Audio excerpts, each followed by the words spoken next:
¿Qué tal, amigos? ¿Cómo están? Bienvenidos a su programa Diálogos Divinos. Les saludamos el doctor Salvador Tomasini. Hola, amigos, ¿cómo están? Alejandro Carrega. Hola, buenas noches. Y su servidora Alejandra López. Hemos tenido mucho vocabulario nuevo. Ahora, ya viviendo y conociendo los escritos de Luisa, tenemos palabras y frases nuevas que antes no conocíamos. Ahora también hay conceptos nuevos. Uno de los conceptos que también aquí se maneja es: los actos de la criatura se injertan en la vida divina. Vamos a tratar de esclarecer esto para que quede bien comprendido cómo es que los actos humanos se injertan en Dios. Muy bien. Pues sí, los actos humanos. Exacto, cómo se transforma el acto humano para poderse injertar en Dios, ¿no? Yo diría que para poder fincar este tema un poquito sobre palabras de Jesús, necesitaríamos entender que Jesús nos habla y nos deja dicho cosas raras. Bueno, no raras, sino raras para nosotros, ¿no? Aquello de que haremos obras mayores que las de Él. Yo quisiera que empezáramos con la lectura de este fragmento del Evangelio de San Juan. A ver, Ale, si nos quieres leer. Encontramos en Juan 14, en el versículo 8, le dice Felipe: Señor, muéstranos al Padre y nos basta.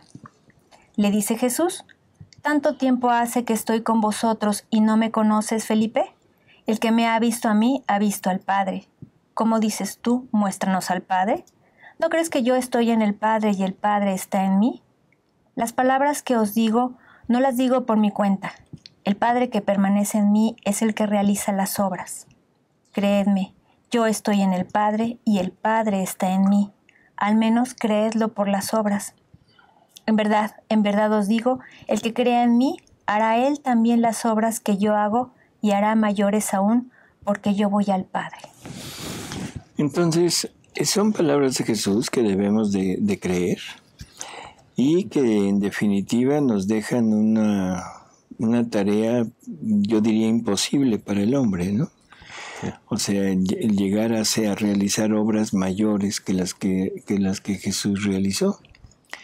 Sin embargo, bueno, pues la fe me dice que Jesús no miente y entonces de alguna manera debe de haber alguna manera en que esto se pueda llevar a cabo.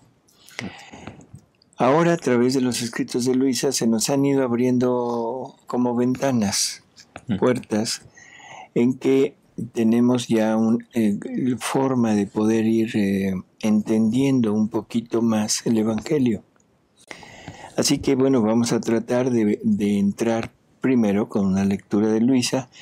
Y lógico, todos los comentarios que haremos serán sobre Luisa. Sí, pero quisiera primero centrarnos en algo, en un capítulo muy especial. ¿Cuál es, Ale? Es en el libro 22, en el 10, el párrafo 4. O sea, en el libro 22. Vamos a leerlo y después ya empezamos a comentar, ¿no? Perfecto. Dice: hija mía, el triunfo de Dios es la voluntad humana obrante en la suya. Espérame tantito. Si se dan cuenta, es total y absolutamente al contrario de lo que hemos pensado. Ajá. Al contrario de lo que hemos pensado. Porque ahora Jesús nos declara que el triunfo de Dios, de la divinidad, es cuando la voluntad humana obre en la voluntad divina. Y nosotros pensamos que es cuando la voluntad divina obre en la voluntad humana. Y es como la entrada, yo creo. Es la entrada, o sea, hay que entender que Jesús tiene una pedagogía en la que nos va mostrando poco a poco cómo ir llegando a este punto, ¿no? Pero esta sola frase es impresionante. O sea, el triunfo de Dios es la voluntad humana, esa voluntad pequeña, obrando en su voluntad. Ahora, ¿qué quiere decir esto? O sea, podríamos ponernos... Bueno, primero vamos a acabar de oír, si quieres. Sí. Dice: esta es su victoria, el hacer entrar de nuevo en sí, en su mismo querer, lo que ha salido de él. Conforme el alma obra en él, así se extienden los confines divinos. Espérame, si se fijan, aquí cambió el artículo. Ya no es ella, que sería la divina voluntad, sino es él, o sea, el querer divino. La divina voluntad, hemos comentado ya en algunas ocasiones que no es una finalidad. Llegar a vivir en la divina voluntad no es una finalidad, sino es el medio para podernos encontrar o poner en contacto con la vida divina. Y la vida divina es el querer divino. O sea, son las obras de Dios, ese acto único de Dios, en que ahí está basado todo lo que Dios es y todo lo que Dios hace. Entonces, ahora la voluntad humana tiene que entrar a obrar ahí. Y para eso necesita forzosamente a la voluntad divina. O sea, ¿por qué? Porque en ese acto único de Dios, lo único que hay es actos divinos. Los actos humanos no penetran. Por eso es la necesidad de poseer a la divina voluntad, para que a través de los actos de ella, pero realizados por la voluntad humana, pueda injertarse en el querer divino. Es lo que veíamos en el programa anterior, ¿verdad? Que la divina voluntad es camino para llegar al querer. Así es. A ver. Dice, conforme el alma obra en él, así se extienden los confines divinos. Sus actos toman lugar en todo lo que es eterno. Es verdad que mi voluntad se encuentra por todas partes, no hay punto en que no se encuentre. Pero ¿dónde desarrolla su potencia, su obrar divino? En el alma que vive en ella. El alma que en ella vive le da ocasiones de nuevas obras, le hace poner fuera lo que tiene dentro de bello y de santo. Sucede lo que sucedió en la creación. Nuestro ser era ave eterno, pero nada se veía por fuera a nosotros antes de la creación, porque todo nuestro obrar, nuestros portentos y bienaventuranzas se desarrollaban adentro de nosotros. Pero cuando nuestro ser divino quiso obrar fuera de nosotros, nuestra voluntad tuvo ocasión de obrar y puso fuera todo el universo, con tal suntuosidad, orden y armonía, que forman la maravilla de todas las generaciones y el triunfo y victoria de nuestro Ser Supremo. Así el alma que vive en nuestro querer, conforme obra, le da ocasión de formar otras obras dignas de él. Por eso, es nuestro continuo triunfo y el desarrollo de nuestras obras. Mantiene la actitud divina. Leemos las últimas 4 líneas, por favor. De arriba. Así el alma que vive en nuestro querer, conforme obra, le da ocasión de formar otras obras dignas de él. Ese es un punto importante. Otras obras. Dios es infinito, Dios es siempre nuevo, nunca se repite. Por lo tanto, todo lo que sale de él es siempre nuevo, o sea, no hay nada igual a lo que ya tenía antes. Lo único es que no se ha manifestado. Ahora, cuando la voluntad humana toma a la voluntad todo lo de la voluntad divina y la mueve, porque ahora es la voluntad humana la que mueve a la voluntad divina, entonces se le da la oportunidad a la divinidad de sacar nuevas bellezas, nuevas creaciones, nuevas bienaventuranzas, todo de ella para manifestarla.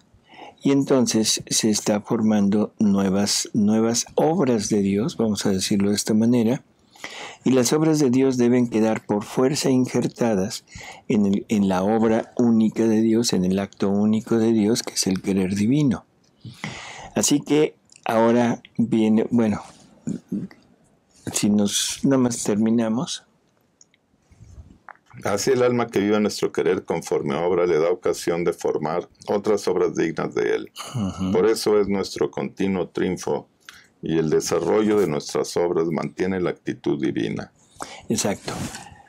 Es el continuo triunfo de Dios y es la oportunidad de sacar cosas que antes no había podido manifestar, cosas que los actos de Jesús en la tierra no hicieron salir esas obras. Ahí está el punto de hacer obras mayores que las que él hizo. Sí, porque dice en el Evangelio, lo que leyó Alejandra, decía, va a ser nuestras mismas obras e incluso mayores. E incluso mayores. Por eso, porque todo lo que Jesús hace como hombre en la tierra, como hombre, es lo que le da la oportunidad a Dios de sacar todo lo que sacó. Pero una vez que esta humanidad pasa a la eternidad, en ese momento ya todo es de Dios y ya esa humanidad ya no va a seguir moviendo, ¿sí?, para sacar nuevas obras. Entonces ahora es la criatura la que, injertándose en la divina voluntad, es la que hace este movimiento y es la que da oportunidad de sacar obras que antes no habían salido. Y eso es mayor que lo que Jesús hizo. Y esas obras, al unirse la criatura con Dios, esas obras están hechas en el adentro de Dios. Pero se le participa también el hacerlas a la criatura en el adentro de Dios. Por eso, es que en el momento que la criatura obra en unidad con la divina voluntad, prácticamente estamos obrando ya en el adintre de Dios. Por eso es que ahora esta obra que la criatura hace se injerta en la vida divina, en el acto único de Dios. Vamos a imaginarnos que el acto único de Dios es esto. Ese es todo el tamaño del acto único de Dios. Pero cuando la criatura obra, nos está diciendo que esa obra viene y se injerta aquí. Por lo tanto, la lógica humana nos diría que esto aumenta con nuestros actos. ¿Sí? La lógica humana. En la lógica divina no, porque Dios ya no puede ni crecer ni decrecer. Entonces, como que ese es lo que quisiéramos que quedara más o menos claro. O sea, ¿qué es lo que sucede para que las obras de nosotros en la divina voluntad estén formando parte de este acto único de Dios sin hacerlo crecer? ¿Sin la divina voluntad? ¿Cómo sin la divina voluntad? Si los actos son humanos sin la divina voluntad, no llegan a injertarse en la divinidad. No. Ahí sí no. Ahí sí no. Esos quedan fuera de ahí. Pueden quedar como actos santos, como actos muy grandes, pero no quedan como acto divino. ¿Sí? Entonces el mecanismo es un poquito complicado poderlo explicar, porque recordemos que Dios vive en la eternidad. Y nosotros nos desarrollamos en el tiempo. Y ya todo lo que va a hacer el hombre ya está hecho en el acto. Ese es el punto. Todo lo que el hombre va a hacer acá en el acto único de Dios, en la eternidad, ya está determinado. No está predeterminado. Pero de alguna manera, no sabemos exactamente cuál, de alguna manera, el hecho del eterno presente de Dios, el tener presente todos los actos que aún no se han hecho, eso es una de las características primordiales de la divinidad. Entonces, la divinidad sabe de antemano quién va a decir sí y quién va a decir no, quién se va a unir a su voluntad y quién no. Y todos los actos de la criatura que se va a unir voluntariamente a su voluntad, Él ya los tiene acá, previstos. Y en vista de este previsto y en vista de que es el eterno presente, toma esos actos y los pone en su acto único, y eso representa el tamaño total del querer divino, de la vida divina. Pero en esa vida divina y en ese querer divino están los actos de la criatura que va a vivir en la divina voluntad. ¿Se imaginan la gloria que eso traerá para Dios, que le hizo crecer su vida divina? y la gloria que le dará al hombre por haber hecho crecer la vida divina. Sí, pues no nos imaginamos. Esto suena a un disparate, o sea, esa es la palabra. Suena a algo que no tenemos no sé cómo decirlo, o sea, ni siquiera nos lo imaginamos. Sí, pues no lo podemos comparar con nada conocido. Así es. Por esa pequeña diferencia, eternidad y tiempo. Si Dios viviera en el tiempo, esto sería imposible. Porque entonces lo que estaríamos diciendo es que Dios se está formando o desarrollando. Sí. O sea, porque cada acto nuestro lo iría aumentando. ¿Sí? También recordemos que Jesús le dice a Luisa que todas las vidas divinas que van a vivir las criaturas que vivan en su voluntad, Dios las saca de sí. Dios, como si se hiciera un hueco, o sea, saca un pedazo de él, perdón por la forma tan burda de decirlo, y esa vida es para que la viva alguien, para que la viva Alejandra o para que la viva Alejandro. Al final, o sea, cuando ellos hayan terminado su misión en la tierra, si aceptaron ese regalo, entonces ese regalo tendrá que volver a injertarse en Dios, en aquel hueco que dejó, pero ahora con lo de ellos. ¿Sí? Ya con un nombre. Con un nombre, y eso hará crecer la vida divina, sí, pero como la hizo crecer desde el inicio del tiempo, entonces está unificada en los 3 actos de Dios: creación, redención y santificación. Y por lo tanto ya el acto único de Dios o la vida de Dios en la actualidad no crece, pero ya tiene el tamaño por nuestros actos. ¿Sí? Sí. Sí, más o menos. Después me lo explican, por favor. Vuelve a ver el programa. No, es que en verdad es una forma muy corta de decirlo, o sea, muy, muy concisa, pero creo que es necesario entender que nuestros actos de alguna manera ya son conocidos por Dios, pero que eso no me predestina. No necesariamente los tengo que hacer. Yo puedo decir no. O sea, puedo negarme a seguir esa dinámica que Dios quiere. Y bueno, la experiencia nos demuestra que la gran mayoría de la población no acepta el plan de Dios. Yo creo que aquí lo importante también es ver los programas de la máquina del tiempo, porque ahí nos ubica en el eterno presente de Dios para poder entender bien este concepto. Pues sí.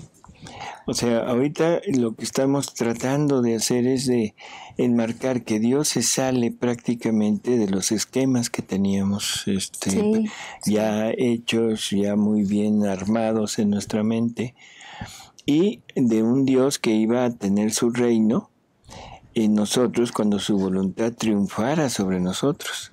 Pero se nos han olvidado todas las lecturas donde Jesús dice que su voluntad triunfa sobre nuestra voluntad, pero nuestra voluntad triunfa sobre la de Él. Que su voluntad vence a nuestra voluntad, pero que nuestra voluntad vence a su voluntad. Entonces, en ese binomio de ¿cómo diríamos?, de victorias, tenemos la clave de todo esto. Y esta lectura que hicieron al principio, el triunfo de Dios es la voluntad humana obrando en la suya. Así que esto nos lleva a ese punto y a entender el Evangelio de que en realidad sí podemos hacer obras mayores. Entonces, requisitos. Necesitamos a la divina voluntad forzosamente.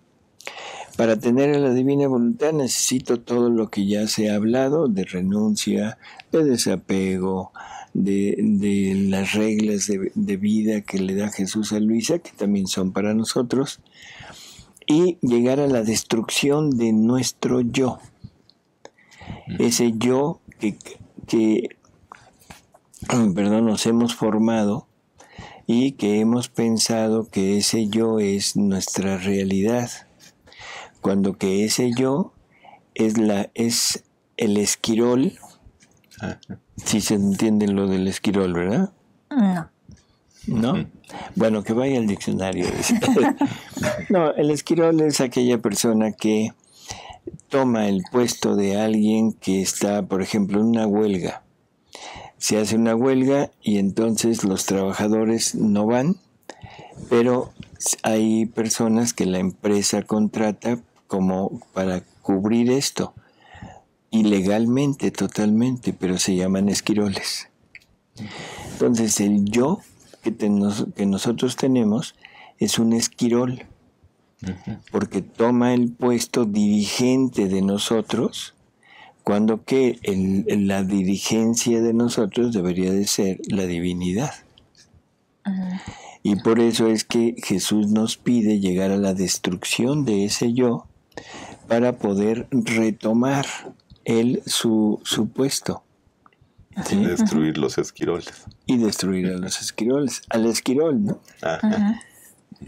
Y entonces nuestros actos forman parte, o sea, nosotros tomamos esa vida divina que Dios sacó de sí, yo la tomo, la vivo y viviéndola todos mis actos se están injertando en la vida, en el acto único de Dios.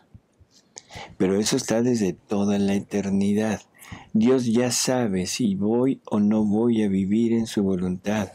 Dios ya tiene los actos contados que voy a hacer en su voluntad. Así que realmente esto es una,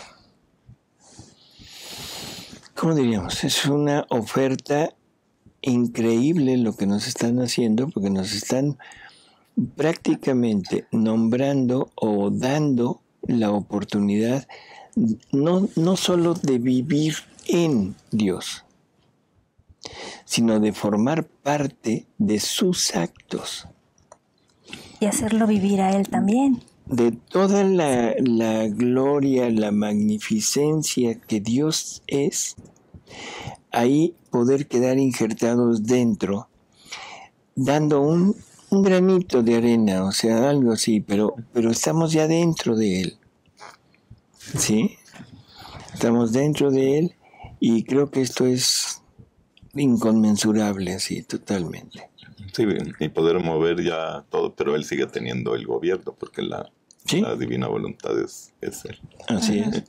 Así que amigos, este es muy cortito el programa, pero es que es muy cortita esta explicación, pero hay que hacer la vida, hay que tener la firme convicción de que así es como sucede, ¿no? Así que los dejamos, ojalá y que lo piensen, y en caso de que haya alguna duda, pues nos la pueden comentar y con mucho gusto podremos ampliar estos temas, ¿no? No sé si tengan alguna pregunta. Yo sí, nada más en el Evangelio, en el versículo 12 que leí, al final dice, el que crea en mí hará él también las obras que yo hago y hará mayores aún, porque yo voy al Padre. Uh-huh. Ahí quiere decir que Jesús tiene que juntar todas las obras, las vidas divinas de todas las criaturas, juntarlas en Él y ya después llegar al Padre. No, porque yo voy al Padre y ya no puedo hacer nada. O sea, porque ya se iba. Lo que decíamos al principio, o sea, mientras la humanidad de Jesús está aquí, Él está haciendo todo y está haciendo que salga de la divinidad todo lo que nos dejó. Ok. ¿Sí? Todo lo que nos dejó, todo lo que nosotros conocemos de bien, se lo debemos a los actos de Jesús, a los actos de nuestra Madre Santísima, de la Virgen. Pero ahora, eso, pasando al cielo, en el cielo entran en ese punto eterno y ahí ya no hay continuidad, no hay sucesión de obras. Entonces, yo ya me voy al Padre, pero ya no puedo seguir haciendo. Ahora ustedes son los que a través de mi voluntad van a poder seguir sacando. Porque una de las necesidades de Dios es manifestarse. Y dije necesidad. O sea, porque Dios quiere compartir, pero ¿cómo compartir si no lo manifiesta? ¿Sí? Y el amor de Él lleva a manifestar y lleva a querer que todas sus criaturas gocen de lo que Él es. Es de veras, en verdad, es enorme. Amigos, muchas gracias. Alejandra. Gracias, doctor. Alejandro. Gracias, doctor. Gracias, Alejandro. Y esperemos que lo pensemos durante toda la semana. Gracias. Gracias.